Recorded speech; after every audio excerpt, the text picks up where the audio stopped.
Hello and welcome to the Car Care Nut Reviews channel, and welcome to the first Volvo video on our channel. This is a 2023 Volvo XC90 Recharge Ultimate T8 twin engine. We can keep going with the name because this is a Swedish car. See, Swedish manufacturers are completely different than anything you will ever see from the world. If you think German cars are complicated or different, the Swedes will take things to the next level, as you will see from this car in this video right after this.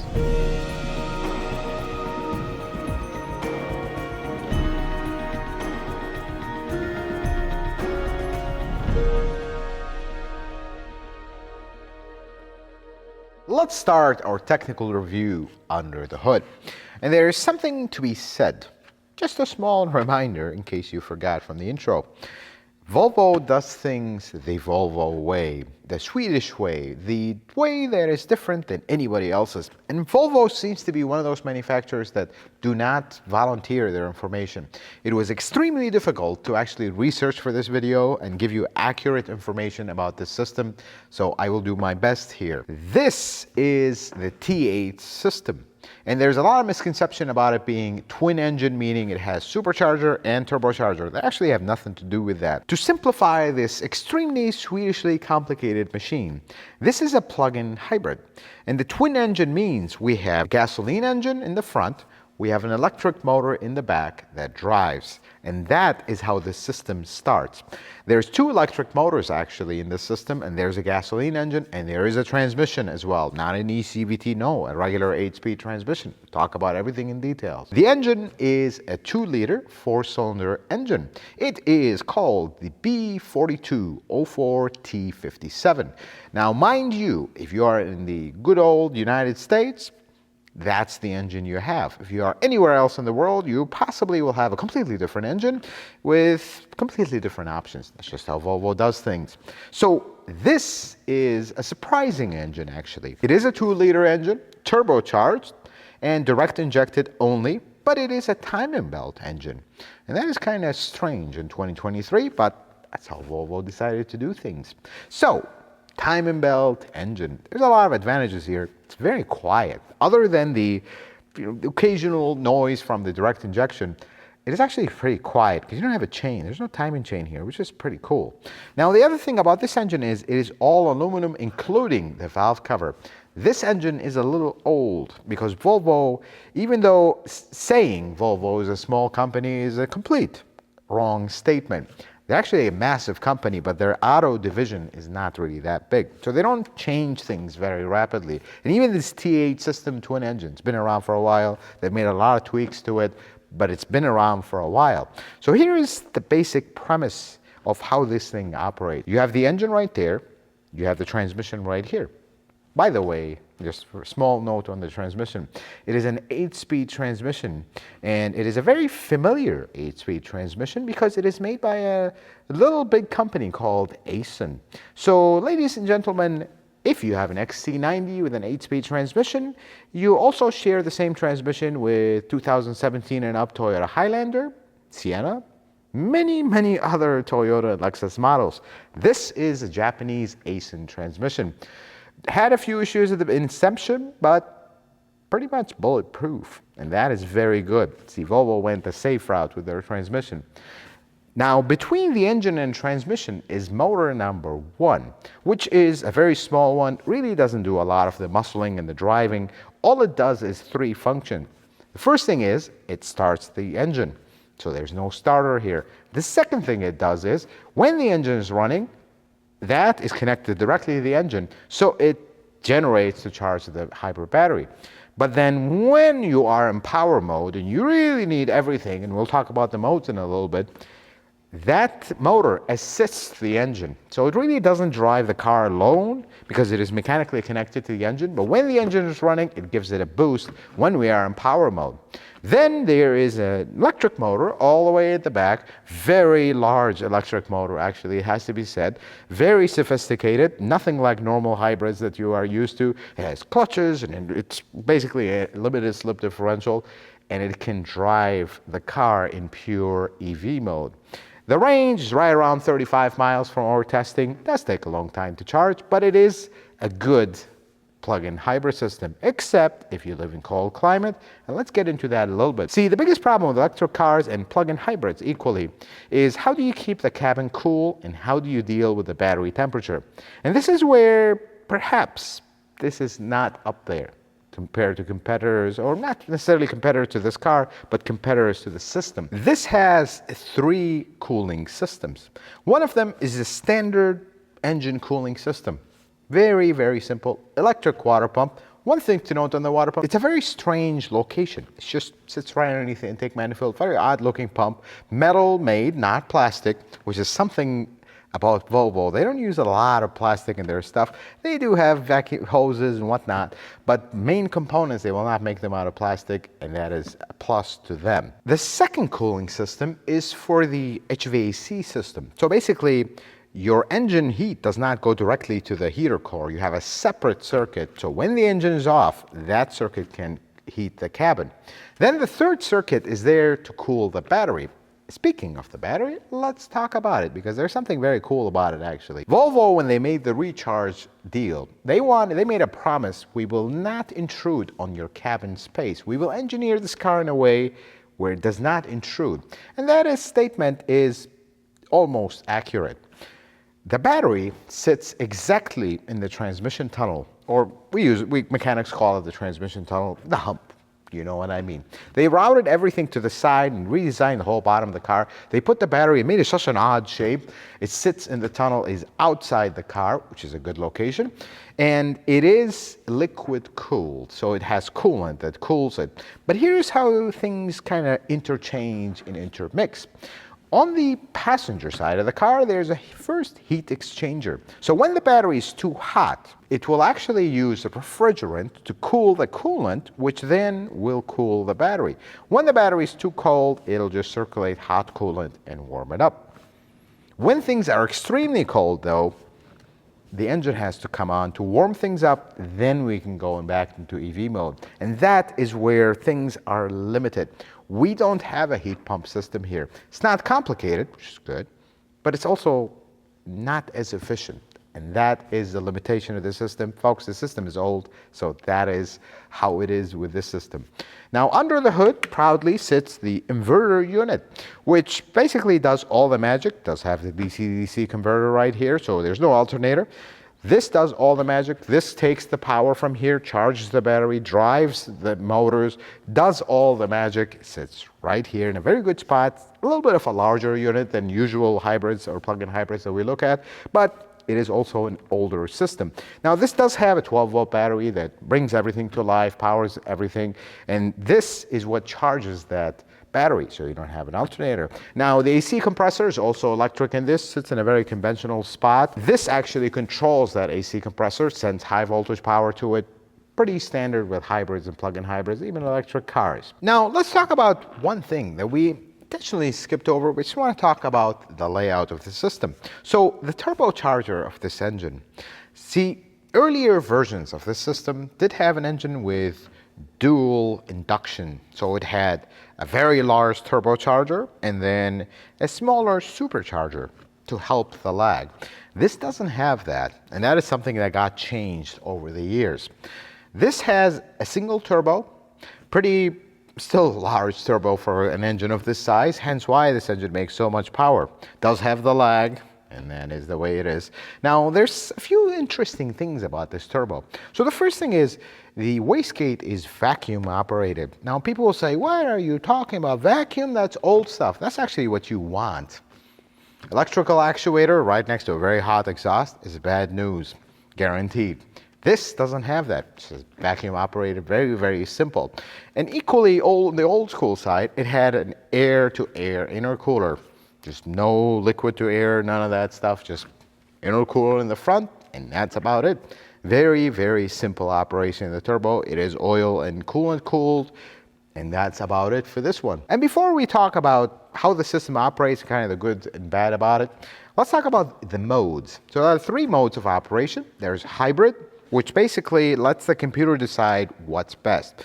Do we drive electric only? Do we drive both? Do we drive high power mode? It's kind of the mode that is intended to be used on a day-to-day basis. Then there's pure.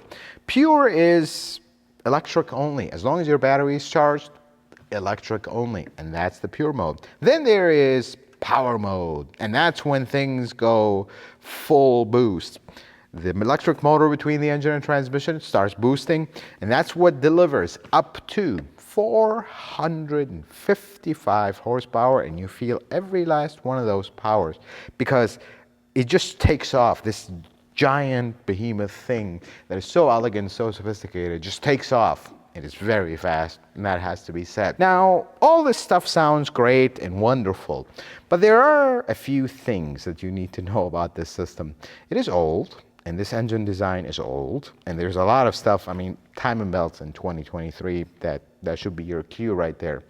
The other disadvantage of this system is, and this is really not just this system, Volvo's as a whole. As a mechanic standing here looking at this, it is a nostalgic thing because there's not a lot of mechanics that will want to work on this. Similar feeling if you're a Volvo specialist watching, nitpicking my video, which you're welcome to do that because these are very hard cars. You work on normal cars, things will be strange to you because Volvo does things in the Volvo way. That's just how it is. So servicing this car will need to be with a specialist or the dealership. You really can't just pop up to your favorite mechanic from 20 years ago who used to work on your Chevy and have him work on this. It'll be very difficult. They're not going to want to deal with it. And the other thing is the way this system drives. See, the biggest thing about hybrids and plug-in hybrids is how smooth their transitions are between electric, drive, engine together. This is not smooth. And when I say not smooth, it's not like it's going to shake and jerk or whatnot. Slow is the word I'm going to use here. I mean, you accelerate. There is a significant delay until things line up, and then we're going. That is a typical thing of what I call an immature plug-in hybrid system. When you get into something that is completely different than this, RAV4 Prime, for example, you stand on the gas, things are immediate. It's just, we're going. You go into a Honda hybrid. Things are a little slower, but you don't notice them as much. Here, you will notice. And there are times where you're driving in hybrid mode and you just stomp on it. You just want to take off or you're merging or something. It just takes a few seconds. That is the limitation of the system. And then come into cold climate, this system completely becomes unusable. It just turns into a regular hybrid because this HVAC system is just not equipped to handle really cold weather. Something strange, since Sweden is a very cold place. I don't have a lot of information about Swedish demographics. Are they normally tall folks or short folks? I'm short, but the hood opening, while it's great for service, it's just wide open. How do you close the hood? I guess I'll just do one of these deals. There's that.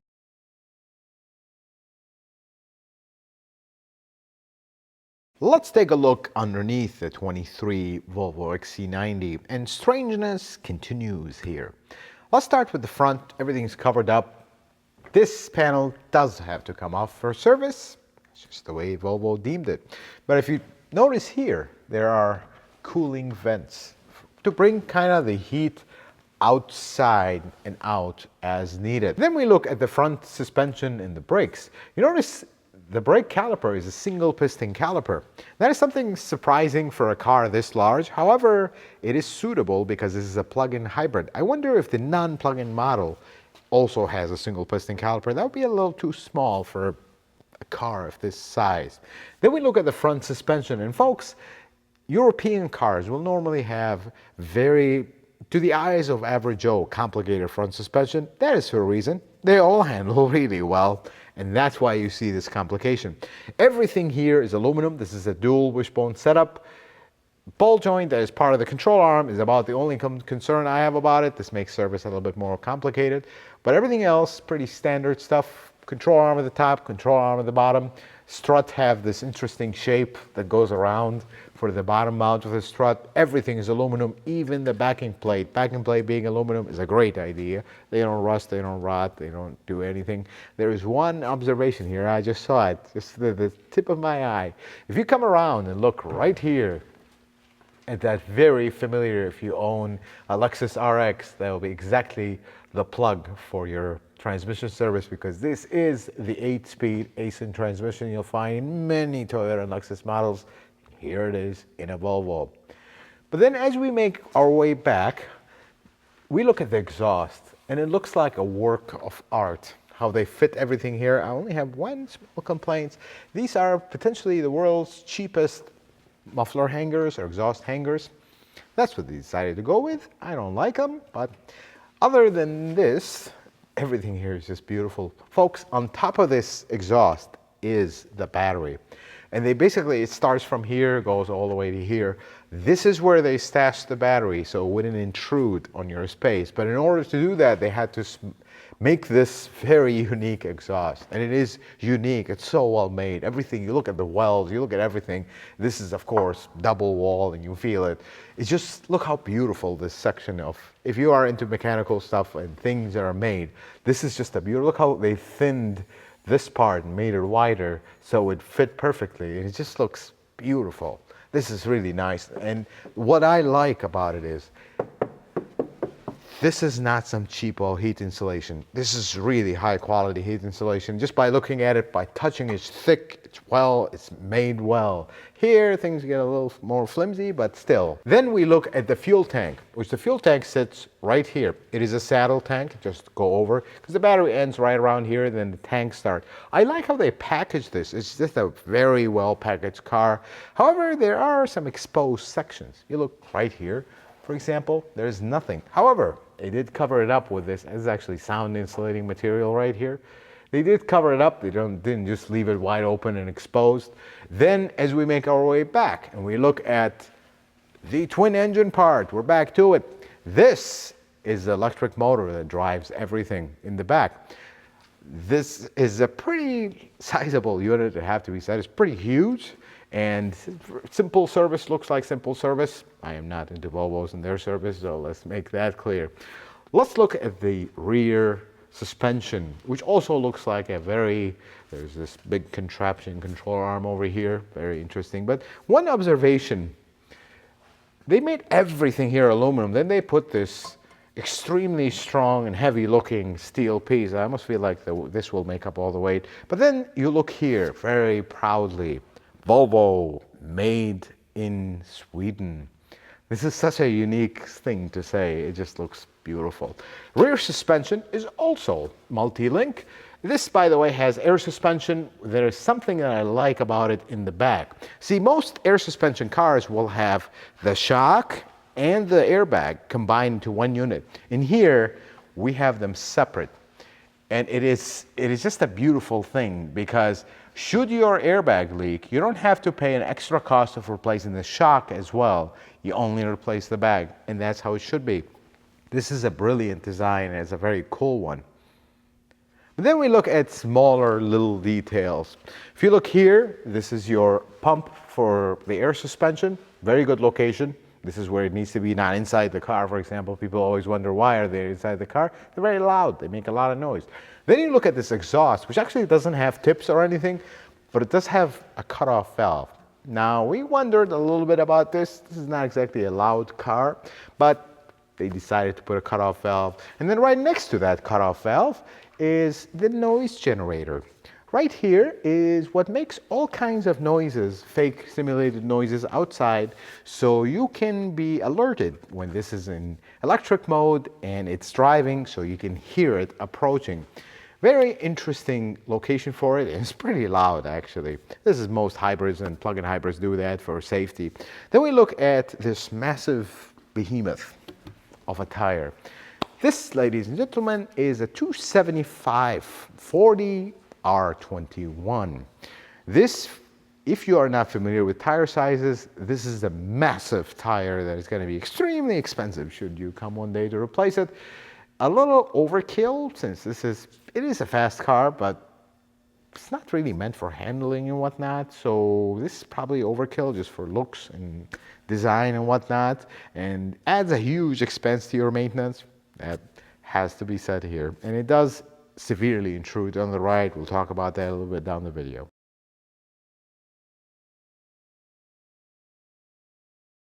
Let's take a look at the outside of the XC90. And the first thing that have to be said, this is such a beautiful looking car. It is so elegant, it is not flashy. And you just look at this front end. It is a classic look for Volvo. They have changed very little about it. And we look at the smaller details. First, the grille.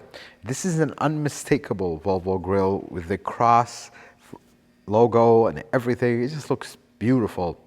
It's elegant, it's not over the top, it's really well designed. And then you look at the headlight. This is, by the way, an adaptive headlight, so it goes up and down, but also turns as you turn. It works really well. Usually cars that add this as a feature, they don't work very fast, but this one works very fast. The motors are quick enough. It actually becomes a useful feature. Now, the chrome, all the chrome you see, they have an option where do you want it bright or do you want it dark? So basically the dark one, all the chrome is black. That's pretty cool because some people intentionally want these dark, so they give you the option there. When we look at the design language here, things are simple. The hood just comes down and it stops. There's this little crease here, but there is not over-the-top design. And that's what makes this extremely elegant.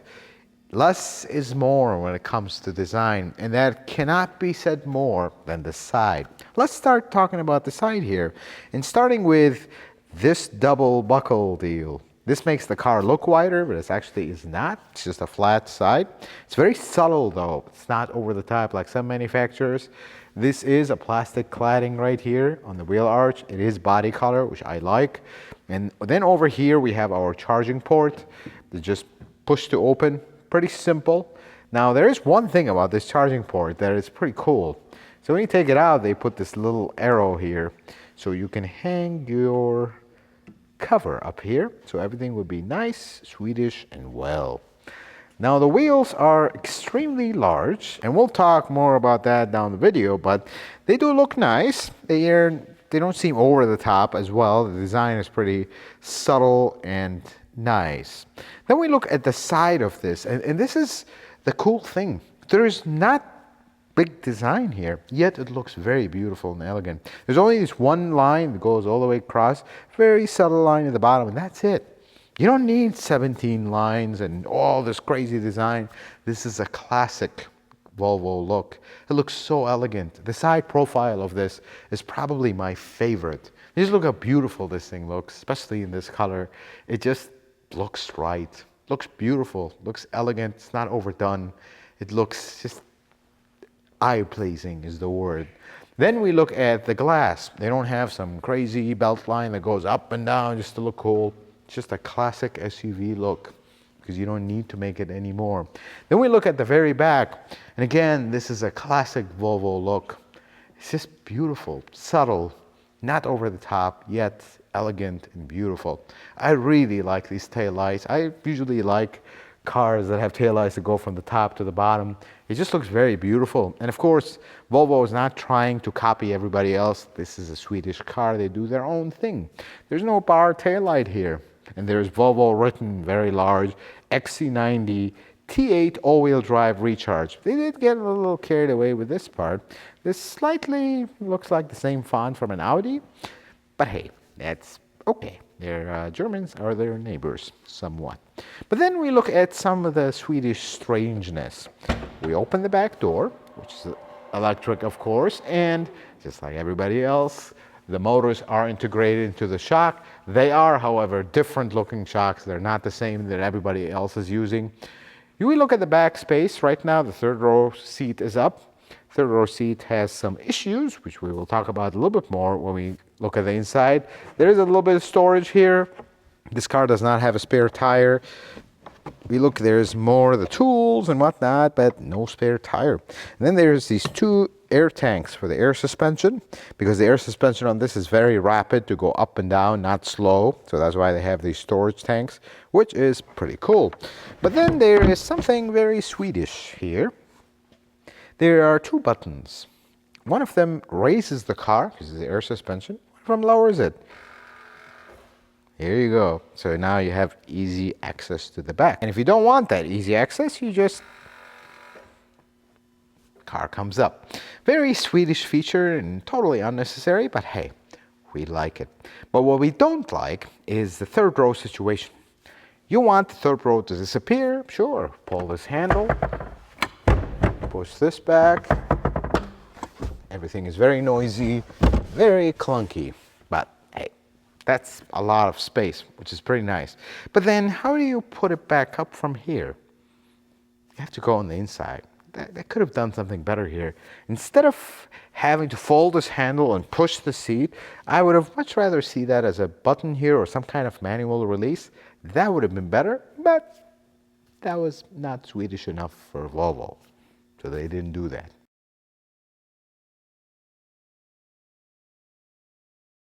Let's take a look at the interior of the Volvo XC90. At first glance, you look at these seats, you look at everything, doesn't inspire the confidence that this is an $85,000 car.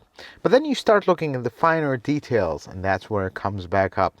First thing is, this particular one has this, what initially looks like a cheap cloth seat, but it's actually a wool blend.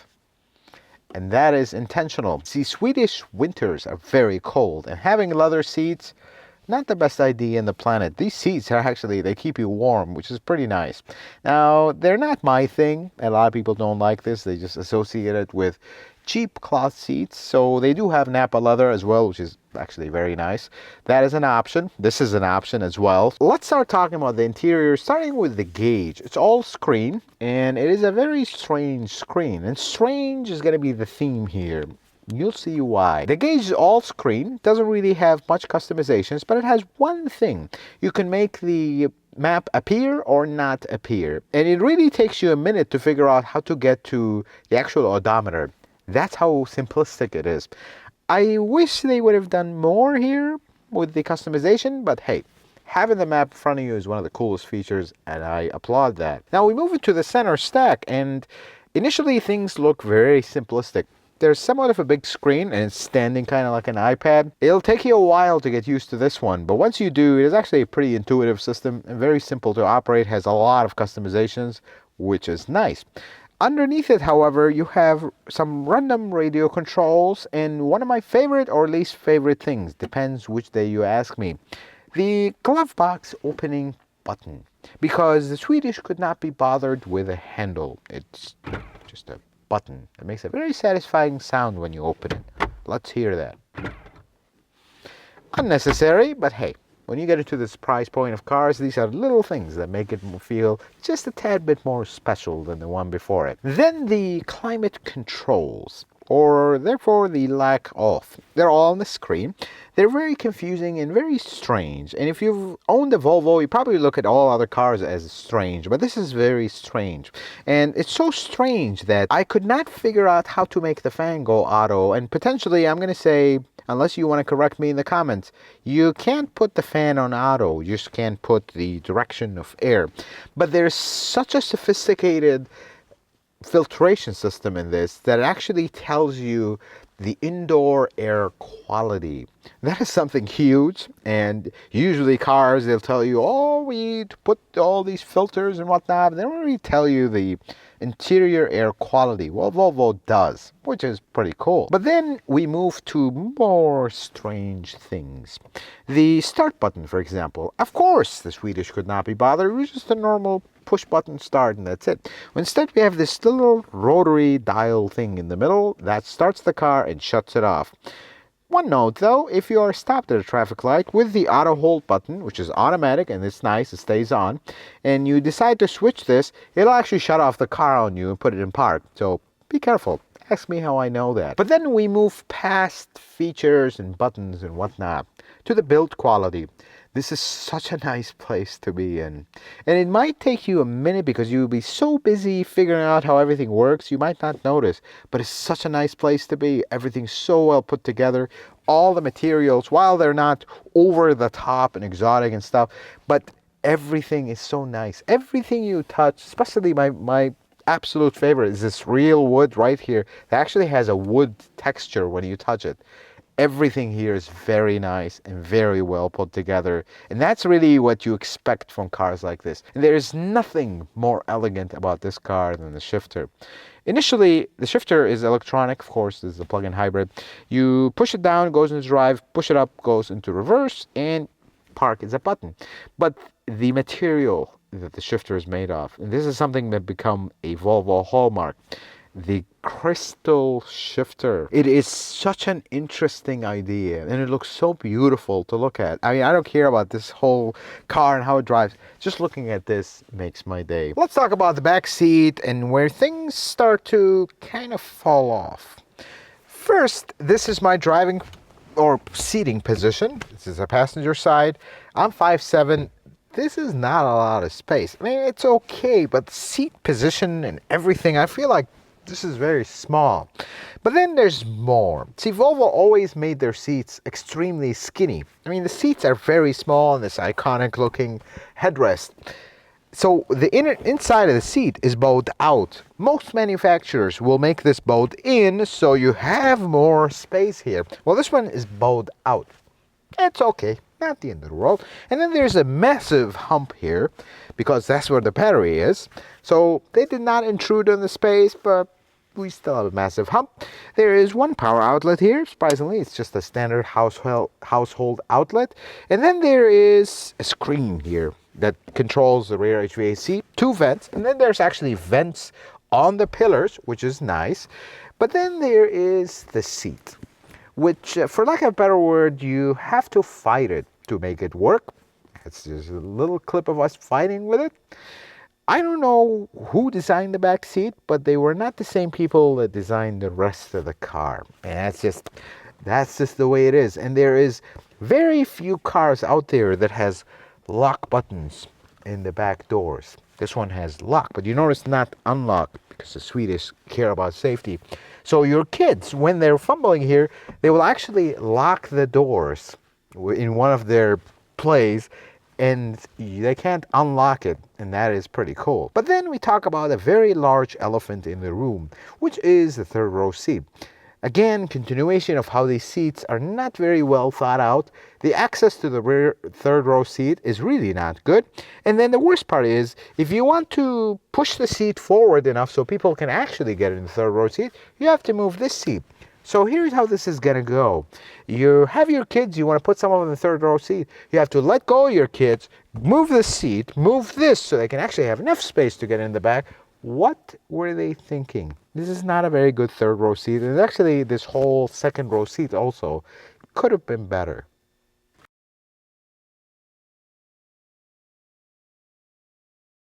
Let's talk about some things I do not like about the XC90. And the biggest thing is the price. This bundle of joy is $85,000. In that price range, things become, every little thing that doesn't matter becomes big thing that matters because you're paying for it. For example, this XC90 does not have power operated steering wheel. So you can't change your steering wheel position power. It's manual, like your $19,000 Corolla.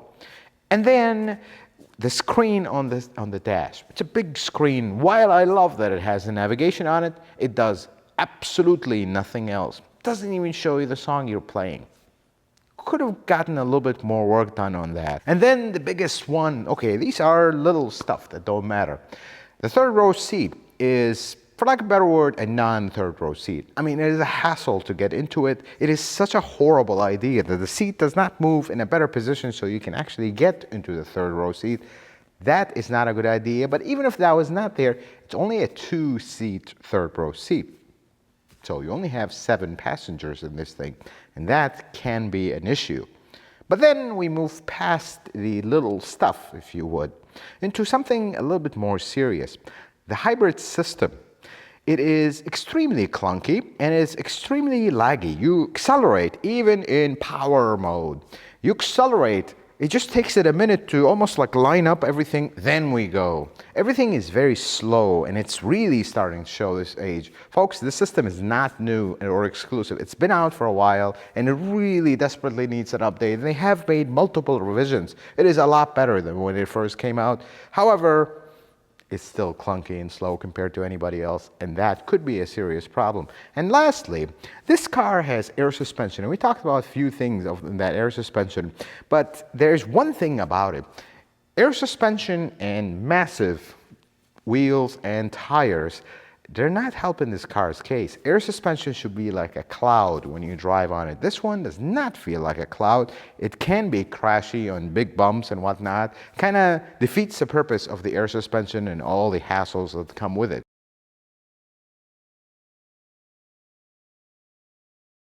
So should you buy a 2023 Volvo XC90 Recharge? Folks, this is as Swedish as they come.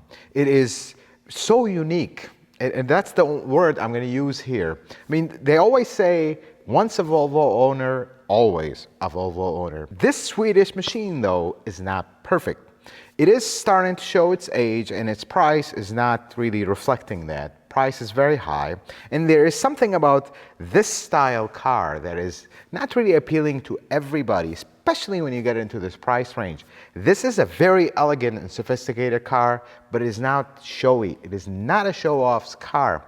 This is something that flies under the radar, and just its sophistication is by its low key. And most people in that price range, they want to show the price they paid for that car. So this might be, okay, this looks too generic, but it actually is not. It is super sophisticated. There's something about it. Usually when you get into this car from any other car, it is very difficult to get used to because everything is the Swedish way, not the European way, not any other way. Everything is unique and different. There will not be another car that has features like this one. So that is a problem if you're getting into one of these. And the other thing is, safety is one of the biggest things for Volvo. Ever since their inception, and it continues. This thing feels like a tank. You drive it, you feel safe. And it's not just a feeling, it is. Everywhere I look, there's a heavy emphasis on safety, and in the features and how everything works, safety is #1 thing for Volvo. So if that is something that is extremely high and an absolute priority, this car will definitely come into your radar. But if you are into the flashiness of cars of this segment or this price range, this might disappoint you. Folks, this SUV is not for everybody, but those that appreciate the small attention to detail and the Swedish way of doing things will love this. And that makes this SUV unique.